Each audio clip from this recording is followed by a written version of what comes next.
যুক্তরাষ্ট্রে আবারও স্কুলে বন্দুক হামলার ঘটনা ঘটেছে। দেশটির উইসকনসিন অঙ্গরাজ্যের ম্যাডিসন শহরের একটি খ্রিস্টান স্কুলে সোমবার বন্দুকধারীর গুলিতে ৩ জন নিহত হয়। নিহতদের মধ্যে একজন শিক্ষক ও এক শিক্ষার্থী।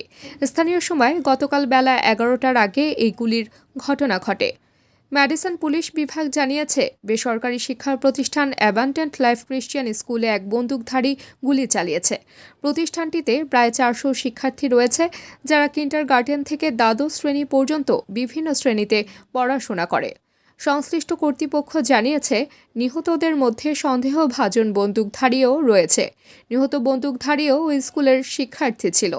ম্যাডিসন পুলিশের প্রধান শন বার্নস জানান, হামলাকারী ওই স্কুলের ১৫ বছর বয়সী এক ছাত্রী। কর্তৃপক্ষ জানিয়েছে, হামলাকারী অ্যাবান্ডেন্ট লাইফ ক্রিশ্চিয়ান স্কুলে উপস্থিত ছিল, এরপর গুলি চালায় এবং ঘটনাস্থলেই তার মৃতদেহ পাওয়া যায়। আহতদের মধ্যে ৬ জন শিক্ষার্থী রয়েছে, যাদের মধ্যে ২ জনের আঘাত গুরুতর বলে জানানো হয়েছে। যুক্তরাষ্ট্রে চলতি বছর স্কুলে ৩২২টি গুলির ঘটনা ঘটেছে। ১৯৬৬ সালের পর দেশটির স্কুলে এটাই গুলির দ্বিতীয় সর্বোচ্চ ঘটনা।